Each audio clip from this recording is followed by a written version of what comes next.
The night was quiet in Seoul when everything changed. Sora sat alone in the deep space monitoring station. Her eyes tired from staring at screens for 8 hours. She was 29 years old and had spent 5 years listening to the silence of space. Most nights were the same. Static, background noise, nothing. But this night was different. At exactly 3:47 inches the morning, her computer made a sound she had never heard before. It was not the random noise of distant stars. It was a pattern. A clear, repeating pattern that could only mean one thing. Someone out there was trying to talk. Sora's hands shook as she checked the data again and again. The signal was coming from somewhere near Jupiter. It repeated every 60 seconds. The same sequence. The same rhythm. This was not natural. This was made by someone with intelligence. She picked up her phone and called her supervisor. Then her supervisor called the government. Within 2 hours, the president of South Korea was awake. Within 6 hours, every major world leader knew the truth. Humanity was not alone. The world did not learn about the signal. Governments agreed to keep it secret until they understood what they were dealing with. In private meetings across the globe, leaders argued about what to do. Some wanted to respond immediately. Others wanted to stay silent and hide. But one thing was clear to everyone. They needed to send someone to investigate. Captain Tae was chosen to lead the mission. He was 42 years old, a veteran of the Korean Space Force, and known for staying calm in impossible situations. When his commanders told him about the alien signal, he did not panic. He simply nodded and asked when he should leave. The ship they gave him was called the Horizon. It was the most advanced vessel humanity had ever built, designed for deep space exploration. The crew was small but carefully selected. Yuna, a brilliant scientist who studied life on other planets, would analyze anything biological they found. Minho, a former Special Forces soldier, would handle security. And Sora herself was brought aboard to continue her work on the signal. The Horizon launched in secret from a base in the Pacific Ocean. The journey to Jupiter would take 11 days. During those 11 days, the crew prepared for every possibility. Yuna read everything humanity had ever written about alien life. Minho checked the weapon systems twice every day, even though he hoped they would never be used. Sora worked constantly on the signal, trying to find meaning in its patterns. Tae watched his crew and said little. He knew they were all afraid. He was afraid too. But fear was useless unless it made you careful. And careful was exactly what they needed to be. On the 12th day, they reached the coordinates. What they found made everyone stop breathing. The alien ship was enormous. It hung in space like a floating crystal palace. Beautiful and terrifying at the same time. Light seemed to move through its surface, changing colors every few seconds. It was at least 10 times larger than the Horizon. That is not possible, Yuna whispered. No known material could create a structure like that. Sora's instruments detected energy readings that made no sense. The alien ship was producing more power than every nuclear plant on Earth combined, and yet it made no sound, gave off no heat, and showed no signs of weapons. Tae ordered the Horizon to hold position. They would wait and watch. They did not have to wait long. A light appeared on the alien ship's surface. Then a voice came through their communication systems. It was not speaking any human language. But there was no doubt it was speaking to them. Sora immediately began recording everything. The alien voice was complex, filled with sounds that human throats could not make. But over the next 72 hours, with almost no sleep, she began to find patterns. She cross-referenced the sounds with the original signal. Slowly, painfully, she built the beginning of a translation. On the 3rd day of contact, she was ready to try. I think I can understand some of what they are saying, she told Tae. But I need to respond. I need to let them know we are intelligent too. Tae gave her permission. Sora sent a simple message. A mathematical sequence, followed by images of Earth, followed by a crude greeting in the alien language she had pieced together. The response came within seconds. A screen on the Horizon flickered to life, and for the first time in human history, people looked at an alien face. The being was tall and thin, with pale blue skin that seemed almost transparent. It had 4 eyes arranged in a diamond pattern on its face. Its mouth was small, and when it spoke, the voice was soft and musical. "I am Ambassador Kell of the Velen Collective," the translation program said. "We have watched your species for some time. You are new to the stars. We come to welcome you." Tay stepped forward. His heart was pounding, but his voice was steady. "I am Captain Tay, representing the people of Earth. We thank you for reaching out to us." Kell tilted its head, a gesture that seemed almost human. "Your species is curious. You developed faster than most. We did not expect you to find our signal so quickly." "We have many questions," Tay said. "As do we," Kell replied. "Perhaps we can learn from each other." The conversation continued for hours. Kell explained that the Velen Collective was a union of 12 intelligent species spread across the galaxy. They had existed for 10,000 years in peace. They traveled between stars, shared knowledge, and worked together for the benefit of all. Earth, Kell said, was being considered for membership. It sounded too good to be true. Minho stood in the corner of the bridge, saying nothing. But his eyes never left the screen, showing the alien ship. He had noticed something the others had missed. The Velen ship had weapons. They were hidden, built into the crystal structure. But they were there, and they were pointed directly at Earth. He leaned close to Tay and whispered, "Captain, I do not think they came here just to welcome us." Tay did not change his expression. He kept smiling at Ambassador Kell. But inside, he felt a cold fear growing. The aliens had come with weapons ready. The question was, what were they really here for? Ambassador Kell invited the humans to visit the Velen ship. It was presented as a gesture of friendship, a chance to see the wonders of galactic civilization. Tay accepted, but he was careful about who would go. "Yuna, Sora, you are with me," he said. "Minho, you stay here. If anything happens to us, you take the horizon back to Earth and warn them." Minho did not like this plan. "Captain, you need protection. If they want to kill us, nothing you carry will stop them," Tay said quietly. "Our best protection is showing them we are not a threat. But if we are wrong about them, Earth needs to know." Minho nodded slowly. He understood. "If I lose contact with you for more than 6 hours, I fire everything we have and run." Agreed. The 3 humans boarded a small transport that the Velen sent for them. It moved without any visible engine, gliding through space as smoothly as a fish through water. Within minutes, they were inside the alien ship. Nothing could have prepared them for what they saw. The interior of the Velen vessel was like a living garden made of light. The walls seemed to breathe, changing colors with a gentle rhythm. Plants that glowed with soft blue light grew from every surface. The air smelled clean and sweet, like flowers after rain. Ambassador Kell greeted them personally. Up close, the alien was even more striking. Its blue skin was covered in patterns that shifted like clouds. Its 4 eyes blinked one at a time, studying the humans with obvious curiosity. "Welcome to our home among the stars," Kell said through the translator. "We hope you find it pleasant." "Oh, too well." "It is beautiful," Yuna said honestly. She was already looking at everything with scientific hunger. "Your technology is far beyond anything we have imagined." "We have had many thousands of years to develop it," Kell replied. "Your species is young. You will learn." They were given a tour of the ship. They saw medical bays where injuries healed in minutes. They saw communication rooms that could send messages across the galaxy instantly.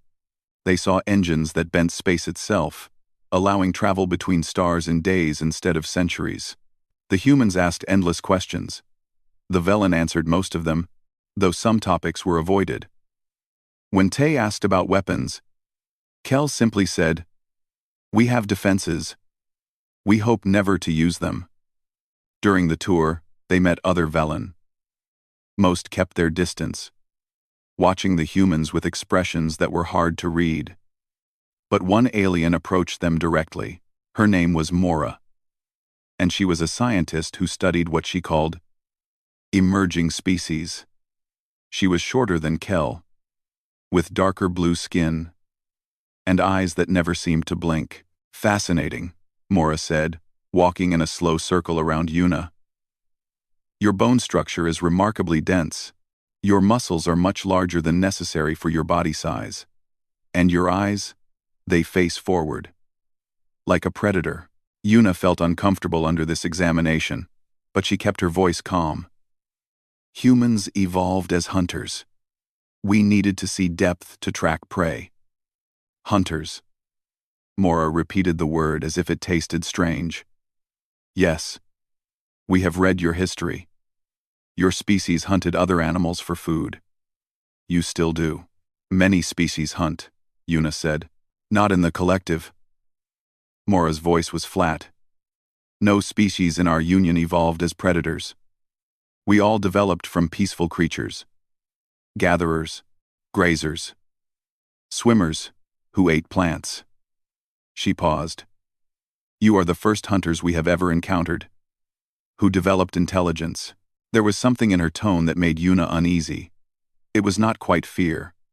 It was more like the way a person might speak about a dangerous animal that had wandered into their home.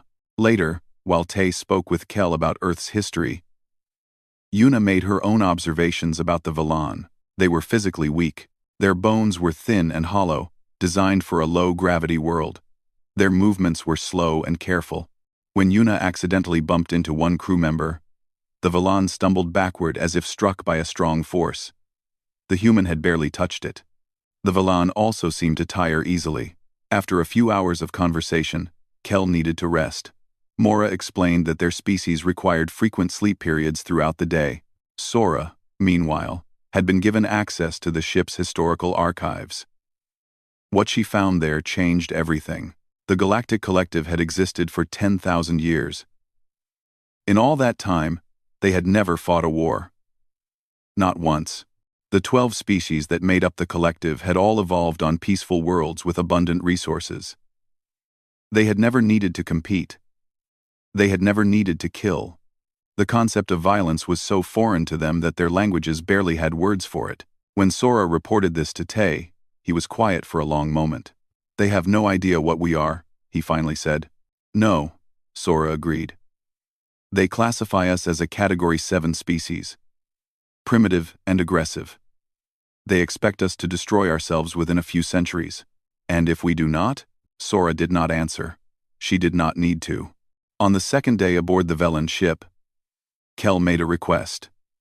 The collective, he explained, needed to properly assess humanity before deciding on membership. This was standard procedure for all new species. They wanted to understand human, physical, and mental capabilities. A simple series of tests, Kel assured them. Nothing harmful. We only wish to learn. Tay agreed. He had no choice but to agree. The tests took place in a large chamber filled with strange machines. Mora led the examination, assisted by several other Velan scientists. They measured everything: heart rate, lung capacity, brain activity, reaction speed. Then they asked for physical demonstrations. Minho had secretly joined them, refusing to let his crewmates face anything alone. When the Velan asked for a display of human endurance, he volunteered. They put him on a machine similar to a treadmill and asked him to run until he could not continue. Minho ran for 3 hours without stopping. The Velan observers grew increasingly quiet as time passed. Their own species could sustain physical activity for perhaps 20 minutes before exhaustion. Then they asked about pain tolerance. Minho allowed them to apply increasing pressure to his arm. He did not react until the force reached levels that would have broken Velan bones. Even then, he simply said, "That is uncomfortable. Can we continue?" The final test was unexpected. Mora produced a small knife and asked if humans could heal from cuts. Minho took the knife and made a shallow cut across his palm without hesitation. Blood welled up, red and bright. The Velan stepped back in visible shock. "This will heal in a few days," Minho said calmly. "Deeper wounds take longer, but we recover from most injuries." Mora's hands were shaking as she recorded the data. Her 4 eyes were wide with something that looked very much like terror. "Your species," she said slowly, is not what we expected. Tay stepped forward. What did you expect? Mora looked at him, and for the first time, there was no condescension in her voice. Only fear. We expected you to be like the others. Weak. Soft. Easy to guide. She paused. We were wrong. That night, Tay received a private message from Kel. The ambassador's voice was different now. The friendly tone was gone, replaced by something more careful. Captain Tay, I must be honest with you. The data from your assessment has caused concern among my people. There are some in the collective who believe humanity is too dangerous to be trusted. We have not threatened anyone, Tay said. You do not need to threaten, Kel replied. You simply exist. And your existence changes everything we thought we knew about the galaxy. The communication ended. Tay stood alone in the dark, thinking about what was coming next. The Valan were afraid of humanity, and afraid people often made terrible decisions. Mora's report spread through the Galactic Collective like fire through dry grass. Within hours, every species in the Union had seen the data on humanity. The reaction was immediate and terrifying. Emergency meetings were called across the galaxy. Leaders who had never spoken in decades suddenly demanded discussions. The peaceful collective, which had not known fear in 10,000 years, was now consumed by it. Humanity had been reclassified from Category 7 to Category 1, the highest threat level in collective history. In the council chambers, 12 species gathered to decide Earth's fate. They appeared as holograms, projected from their distant homeworlds. Each spoke in turn, and each voice carried the same emotion. Fear. The humans are predators, one representative said. Their entire evolution was based on killing. They hunted animals larger and stronger than themselves. They developed tools specifically designed to cause death. Their history is a record of constant warfare. Another added. They have killed each other by the millions. They invented weapons that can destroy entire cities in seconds. And somehow, despite all of this, their population keeps growing. They are not like us, a third voice said. They do not tire like us. They do not break like us. They heal from wounds that would kill any species here. And their minds never stop looking for ways to win. Thos, the military commander of the Valan fleet, spoke last. He was old by Valan standards, and he had spent his entire life studying theoretical combat scenarios. He had never expected to face a real threat. I have analyzed the human data, Thos said. The conclusion is clear. The Conti. If humanity develops faster than light travel, if they spread beyond their solar system, they will dominate this galaxy within centuries. No species here can stop them. The council fell silent. What do you suggest? Someone finally asked. Thos's 4 eyes closed slowly. We must consider a preemptive strike. Destroy their capability to reach the stars while we still can. Half the council recoiled in horror. Violence was against everything the collective believed in. They had never attacked anyone. The thought of starting now was almost unthinkable, but the other half of the council remained quiet. They were thinking about it. On the Velen ship, Ambassador Kel received updates from the council deliberations. What he heard made his heart sink. He had spent years advocating for peaceful contact with new species. Now his own people were discussing genocide. He found Captain Tay on the observation deck, staring out at the stars. Your council is afraid of us, Tay said without turning around. It was not a question. Kel stood beside him. Yes. They have never encountered anything like your species. The fear is overwhelming for some. Will they attack Earth? Kel was silent for a long moment. I do not know. There are those who argue for it. They believe it is the only way to ensure the safety of the collective. Quote, Tay finally turned to face the alien. His expression was calm, but his eyes were hard. You have been watching us for years. You know our history. You know what we are capable of. He paused. You also know that we have changed. 100 years ago, humans were killing each other in world wars.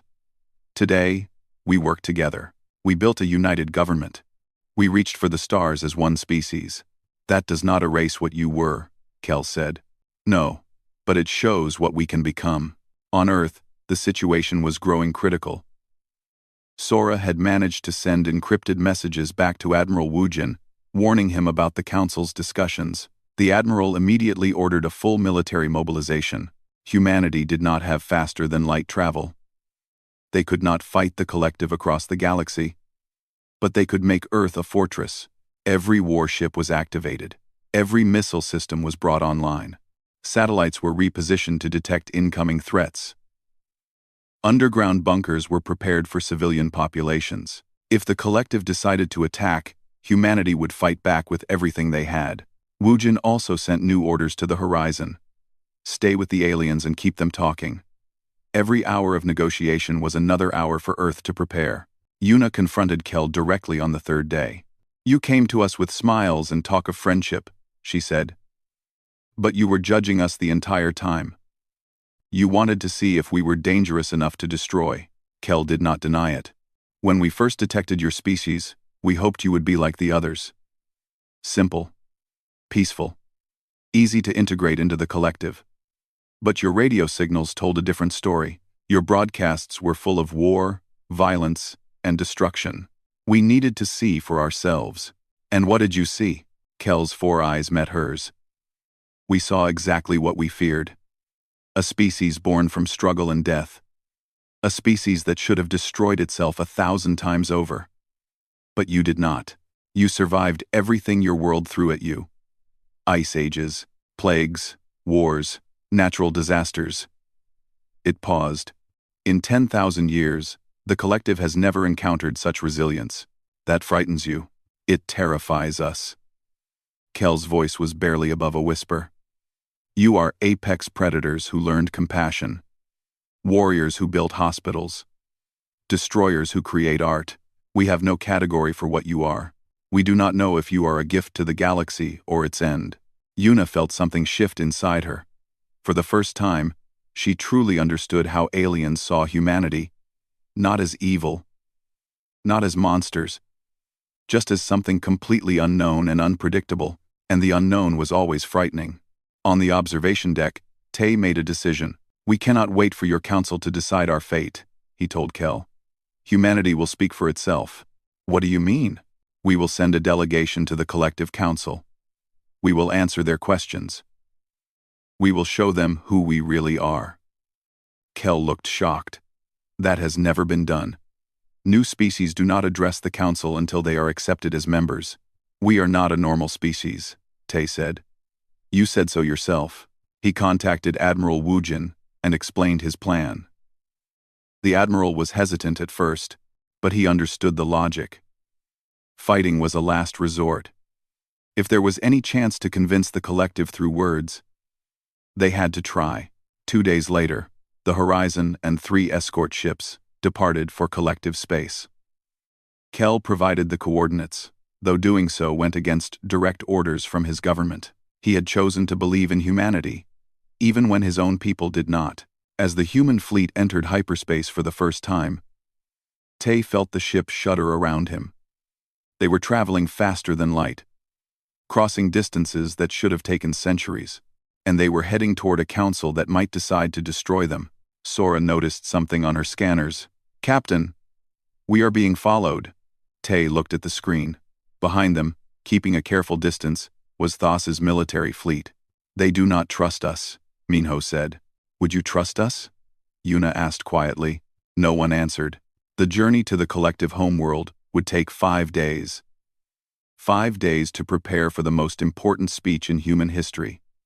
5 days with enemy warships following behind, ready to strike if anything went wrong. Tay spent those 5 days thinking about what he would say. He thought about human history, with all its darkness and light.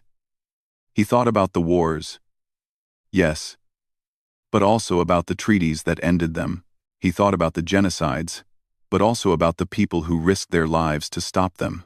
Humanity was not perfect. They had never been perfect, but they had always tried to be better. Maybe that would be enough, maybe it would not. Either way, they would find out soon. The collective homeworld was not a planet. It was a machine. As the human fleet emerged from hyperspace, the crew of the Horizon fell silent.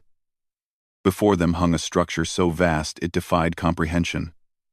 A ring of metal and crystal encircled a dying red star, harvesting its energy. Billions of beings lived on its surface, which stretched for millions of kilometers. A Dyson ring, Yuna whispered. They built a structure around an entire star. Tay could not speak. He had known the collective was advanced, but this was beyond anything he had imagined.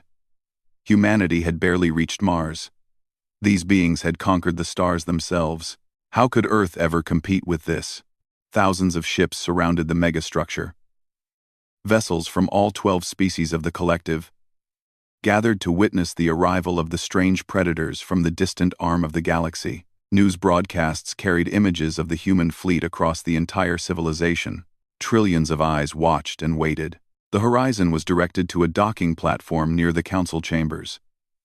As Tay, Yuna, Sora, and Minho stepped off their ship, they found themselves surrounded by aliens of every shape and size. Some were tall and thin like the Villan. Others were small and covered in fur. A few seemed to float on clouds of gas, with no visible body at all. All of them kept their distance. All of them stared. Ambassador Kell met them at the platform. He looked tired, and Tay realized the alien had probably faced severe punishment for helping them come here. "Thank you," Tay said quietly. Kell simply nodded. "The council is waiting. I hope you are ready." They were led through corridors of light into a massive chamber at the heart of the structure. The council chamber was designed to hold representatives from every species at once. But today it was configured differently. In the center of the room stood a small platform, clearly meant for the humans. Around them, rising in circles like an ancient theater, sat thousands of alien observers. Above them, holographic screens showed the faces of trillions more watching from across the galaxy. The 12 council leaders sat at the highest level, looking down at the humans like judges examining criminals. Those was among them. His expression showed nothing, but his eyes never left Minho. A voice echoed through the chamber, translated into human language. "You stand before the Council of the Galactic Collective. You have come uninvited to speak for your species. This is without precedent. We will hear you, but understand, your words here today will determine the future of your world." Tay stepped forward. His heart was pounding, but his voice was steady. "Thank you for allowing us to speak. I am Captain Tay of Earth. These are my colleagues, Yuna, Sora, and Minho. We represent 8 billion human beings who know nothing of this moment. They are living their lives, raising their children, dreaming their dreams. They do not know that strangers in the sky are deciding whether they deserve to exist." A murmur passed through the crowd. "We have seen the reports about us," Tay continued. "We know what you fear. You fear our history of violence. You fear our strength. You fear that we will bring destruction to your peaceful civilization." He paused. "You are right to be cautious, but you are wrong to assume you know who we are." One of the council leaders spoke. "Your own records condemn you. We have studied your planet for decades. We have seen your wars, your weapons, your endless conflicts. How can you deny what you are?" Sora stepped forward. She had asked to speak, and Tay had agreed. "May I respond?" she asked. The council leader gestured permission. Sora took a breath. "Yes, we have fought wars. Yes, we have killed. But let me tell you something that perhaps your scientists did not notice. After every war, humans built something new. After the great wars of our 20th century, we created organizations dedicated to preventing future conflicts. We developed medicines that saved billions of lives. We built networks that connected every human on the planet, allowing us to share knowledge and culture instantly." She looked around the chamber. "Your species evolved in peace. You never had to learn to fight. But you also never had to learn to rebuild. Humans have done both. We break, and then we repair. We fall, and then we rise. That is not a weakness. That is our greatest strength." Yuna spoke next. "I am a scientist. I study life. And what I have learned about life is this: the hardest conditions create the strongest organisms. Earth is what you call a death world. It has tried to kill us with ice, fire, disease, and disaster. Every generation of humans has faced extinction. And every generation has survived. She met the eyes of the council. You look at our violence and see monsters. I look at our survival and see miracles. The same instincts that made us dangerous also made us resilient. We are not fighting machines. We are survivors. One council member leaned forward. Pretty words. But words are easy. Actions tell the truth. How many of your own kind have you killed throughout history? Minho stepped forward. Every alien in the chamber seemed to tense. He was clearly a warrior, and they could sense it. Slowly, he removed his uniform jacket. Beneath it, his arms and chest were covered in scars, old wounds from battles that had nearly killed him. I have killed, he said. His voice was quiet but carried through the entire chamber. I was a soldier. I fought in conflicts you have never heard of. I have seen friends die. I have taken lives. He looked at the council directly. But I have also carried wounded enemies to safety. I have shared my food with prisoners. I have held the hands of dying men who tried to kill me hours before, so they would not die alone. Silence filled the chamber. Humans are not one thing, Minho continued. We are everything. We can be cruel, yes. But we can also be kind beyond any reason. We are capable of great evil, but also great sacrifice. I have seen soldiers throw themselves on explosives to save strangers. I have seen doctors work until they collapsed to save people they had never met. I have seen ordinary people run toward danger when every instinct told them to run away. He pulled his jacket back on. You fear what we might do to you, but you have not seen what we do for each other. The council deliberated in hushed voices. The chamber waited. Finally, Thos spoke. His voice was cold and hard. These are fine speeches, but they prove nothing. You claim humans can be trusted with power. Prove it. Not with words. With actions. Before anyone could respond, alarms began to sound throughout the station. An emergency communication appeared on every screen. A collective mining station in a distant sector was under attack. The attackers were the Vorn, a hostile species that had raided the edges of collective space for centuries. They were destroyers, pirates, killers. Our nearest fleet is 3 days away, a council member said, panic rising in their voice. The station will be destroyed long before help arrives. Tay looked at his crew. Then he looked at the navigation data on the screen. The horizon was 3 hours away. He turned to the council. You want proof of what humanity is? Let us go. Let us help. And, Thos stared at him. You would fight for us? After everything we have said about your kind? You are not our enemy, Tay said simply.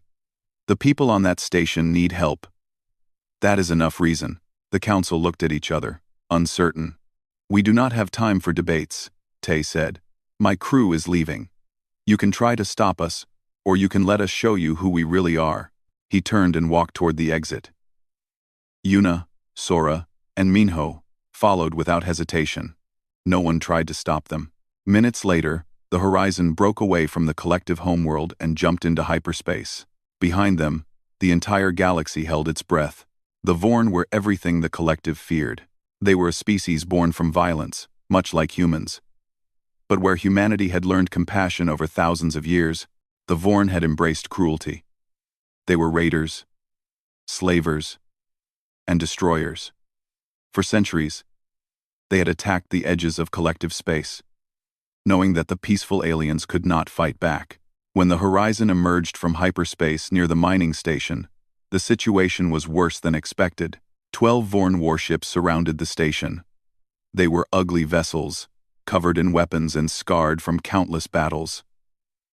Smaller attack craft swarmed around them, already cutting into the station's hull.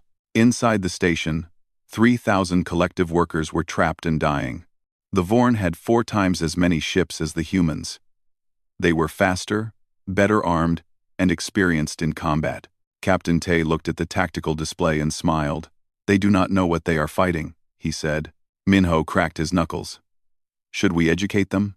"All ships, attack formation," Tay ordered. "Target their command ship first. Show no fear." The 4 human vessels dove straight at the Vorn fleet. It was insane by any tactical standard. The enemy outnumbered them severely. A cautious approach would have been wiser. But humans did not fight cautiously. They fought to win. The Vorn commander saw the human ships approaching and laughed. He had destroyed collective vessels 100 times. These strange new ships would be no different. He ordered his fleet to engage. The first exchange of fire shocked him. Human weapons hit harder than anything the Vorn had encountered.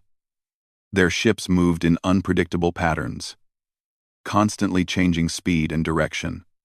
And when the Vorn fired back, the humans did not run. They pushed forward, absorbing damage, closing the distance. "What are they doing?" the Vorn commander screamed. "They are attacking like they do not care if they die."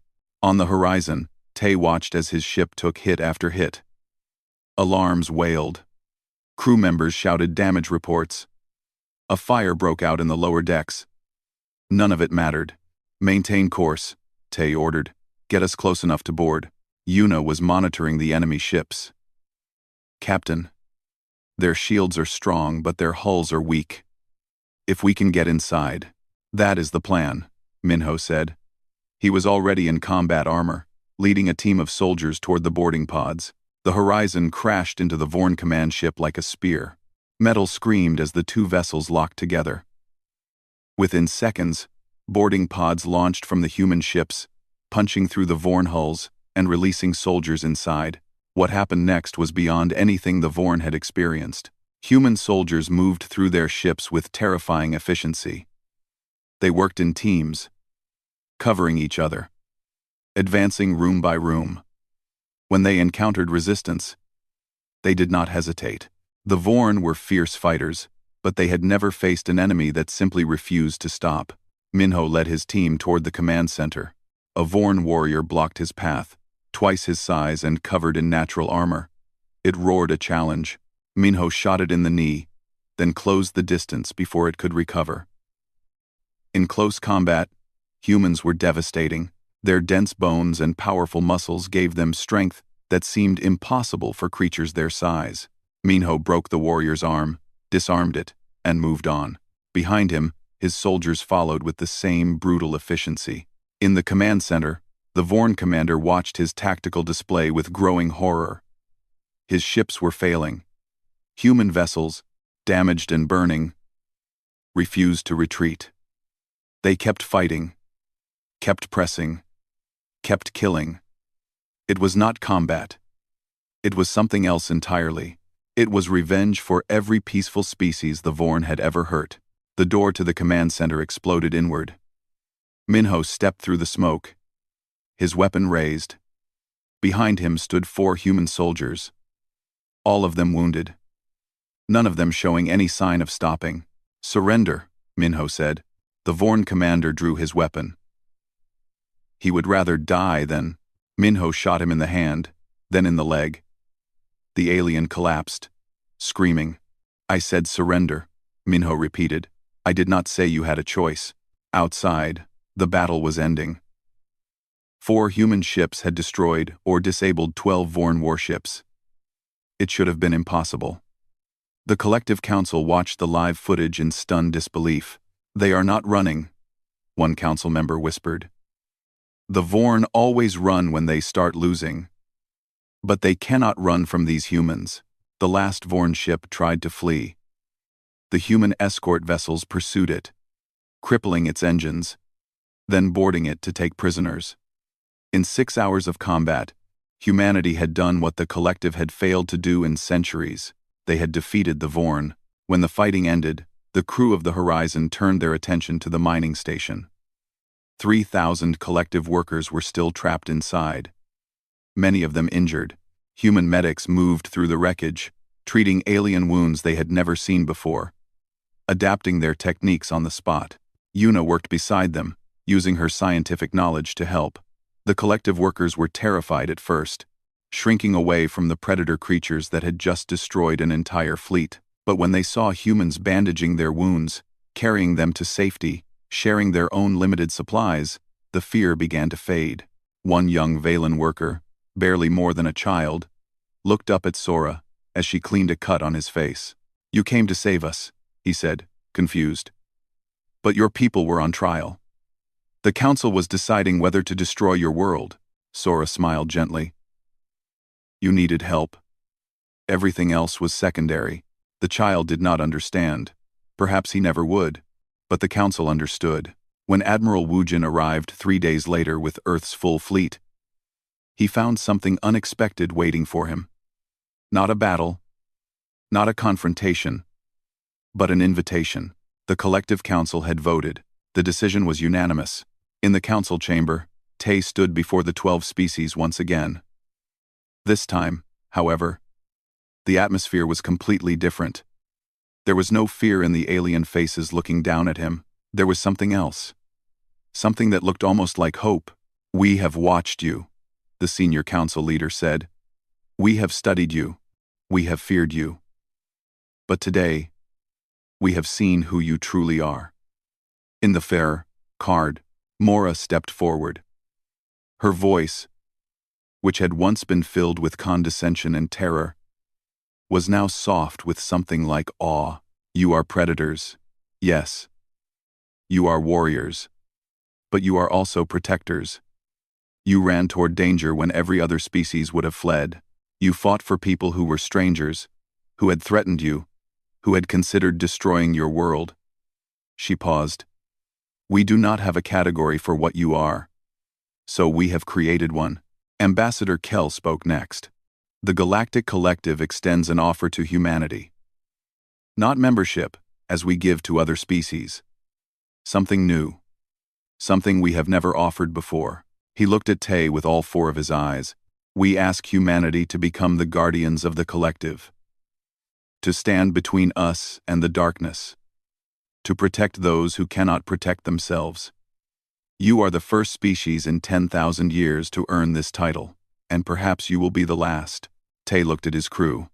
At Yuna, who had taught aliens about the duality of human nature. At Sora, who had first heard the signal that started everything. At Minho, who had shown that warriors could also be merciful. "We accept," Tay said. "Not because we want power, but because protection is what humans have always done best." The council chamber erupted in sounds of celebration from a dozen different species. For the first time in centuries, the collective felt truly safe. That night, Tay stood on the observation deck of the horizon, looking out at the galaxy. Stars stretched endlessly in every direction. Somewhere out there, enemies were watching. Threats were growing. The darkness was waiting. Yuna joined him at the window. "They spent years thinking we were monsters," she said quietly. "We were," Tay replied. "We still are. But," Tay watched a distant star flicker in the void. "But, monsters can choose what they fight for. We have spent our entire history fighting each other. Maybe it is time we fought for something bigger." Yuna nodded slowly. "The galaxy was afraid of us. They were right to be afraid." Tay turned to face her. "Humans are the most dangerous species this civilization has ever encountered. We survive what kills others. We win battles we should lose. We refuse to give up, no matter how much pain we endure." He looked back at the stars. Now the darkness has something to fear in return. Across the galaxy, on 1,000 worlds, beings who had never known war slept peacefully for the first time in generations. Humanity was watching over them, and nothing in the universe would ever be the same.